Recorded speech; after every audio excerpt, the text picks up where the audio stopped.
Booksaw Antiques here. Today we have this 1927 Underwood 4-bank vintage portable typewriter, glossy black. I'm going to show you how to use the functions and make sure they all work. It's called a 4-bank because it has 4 rows of keys. And to load the paper, you have to push it in nice and snug.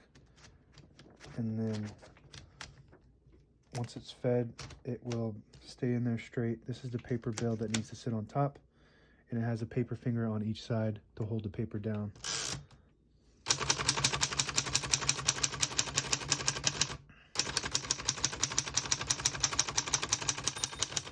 Once you hear the bell, you're at the end of the margin. You hit the line space, push it back to the beginning, and skips 1 or 2.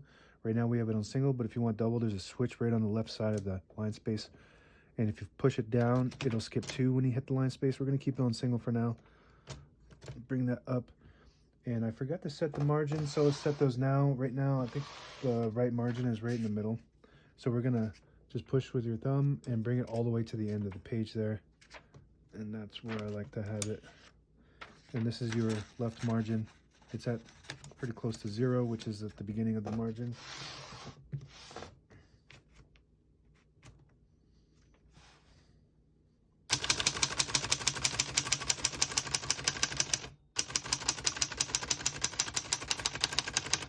As you can see, all the keys type nice and none of them skip or stick. I'll type a sentence in red on the next line.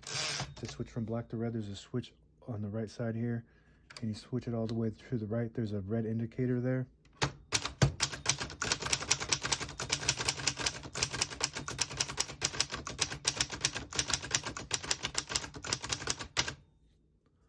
I really like this one. It's very compact, but it's so powerful.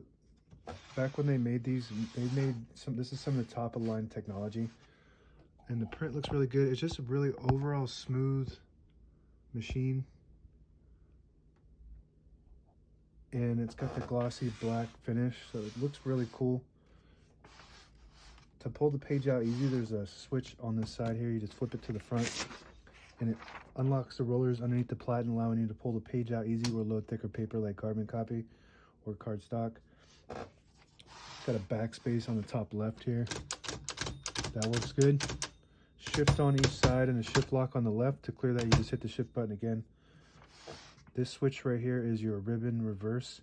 So if you flip it to the right, it'll start pulling clockwise to the left. And if you flip it to the left, it'll pull counterclockwise to the side. All the brand new ribbon is loaded on the left.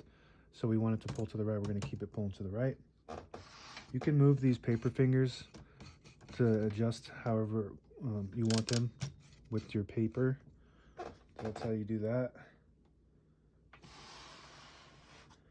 Carriage release on the right side only on this model. Allows you to control the carriage freely.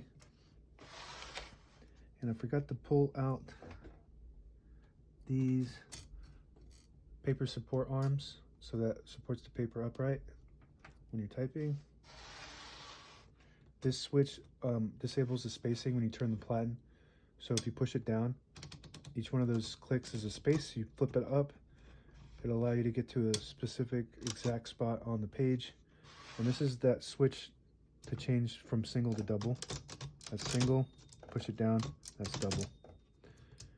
And that's about it. Now available on eBay or Etsy. Search Booksaw Antiques.